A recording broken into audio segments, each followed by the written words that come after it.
We are cautiously confident in our conclusion that there are many millions and perhaps around 11 million businesses around the world that could be identified as social entrepreneurships, even if they don't identify themselves. They're likely creating many millions of jobs and perhaps turning over many millions of pounds every year. Dr. Francois Bonacy, Director of the Schwab Foundation of Social Entrepreneurship and Head of Social Innovation at the World Economic Forum. Hello, my name is Rylan Shores, and today we'll be discussing how social entrepreneurship affects social ingenuity and how it helps countries around the world with struggling economies. First, we'll be going over the inspiration of social ingenuity within social entrepreneurship, the specialties of social entrepreneurships, the creation of jobs, their effects on people, the examples of successful businesses, and finally, our conclusion. Now, on to this inspiration of social ingenuity within social entrepreneurship. First, let's define both terms. Let's start with social entrepreneurship. As defined by the University of Pennsylvania and the uschamber.com, we can see that it's defined as the process by which individuals, startups, and entrepreneurs develop and fund solutions that directly address social issues. Now, while these are big words, it basically means businesses or charities who use their products or funds to help people in need. This could be anything from a simple can drive to local businesses selling bags, or etc. Now, on to social ingenuity. As defined by the CarnegieEndowment.org, it is defined as the involvement of the arrangement of human relations and the creation of institutions such as markets or banking. Now, another hard to understand definition, but it basically means the relationship between the product and the person through a marketing or banking standpoint. Now that we've defined both terms, we can see a connection between these two ideas. Social ingenuity is the result or sometimes even the process by which a social entrepreneurship starts. It is what makes one of these businesses successful. Through these two things, we can expect to see more jobs opening up as well as more money flow throughout governments. With more people paying taxes, we can expect to see, with this economic income, governments fixing their internal issues as well as their economic issues.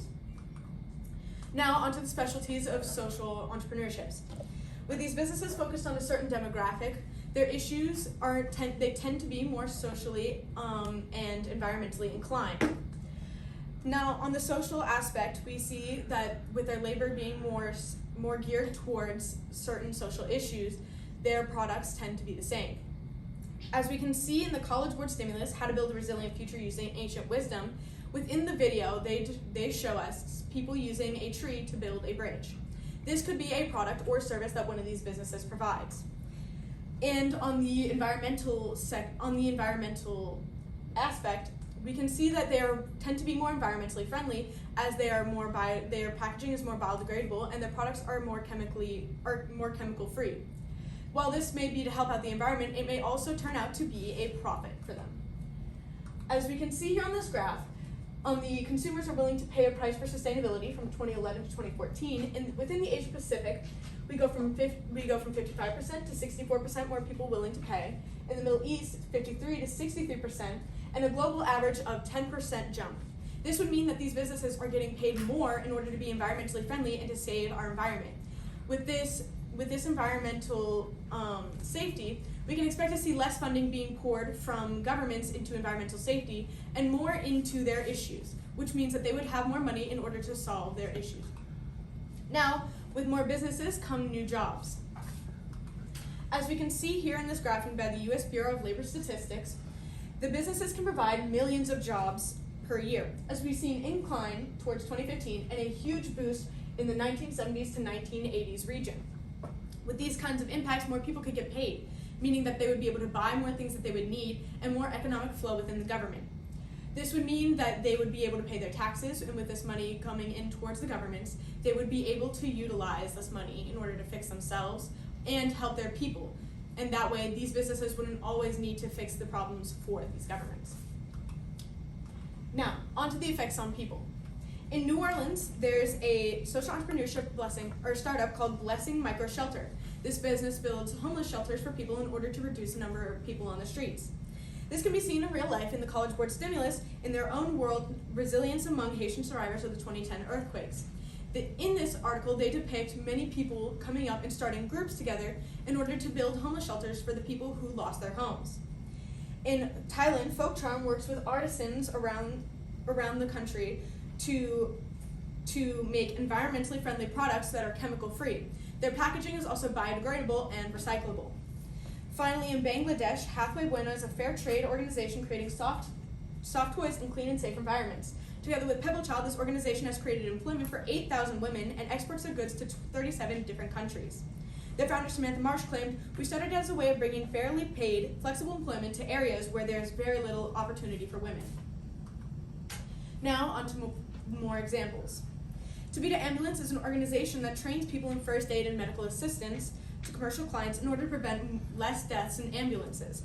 In Hera House is India's first zero-waste guest house. 20% of its revenues go to resources, tools, and education towards the youth in order to pay for environmental start them in environmental action.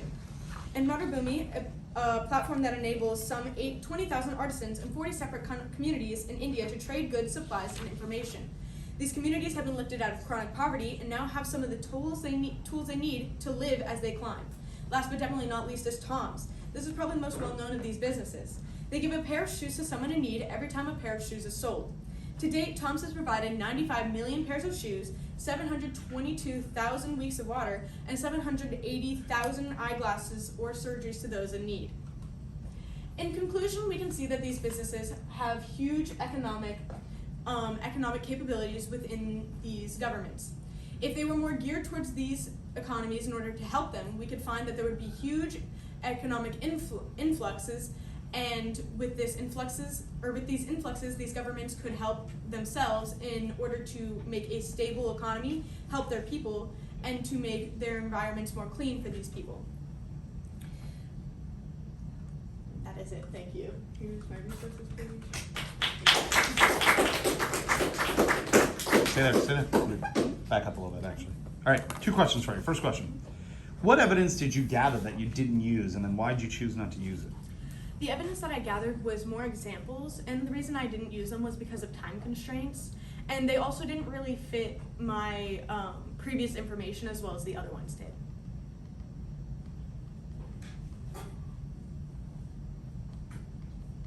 All right, and next question. If you had more time, what additional research would you conduct on this issue? If I had more time, I probably would have looked into the education behind these people and why they would start them. I feel that it would add a side to this research that would give more reasons as to why people aren't doing it now. You're done, my friend.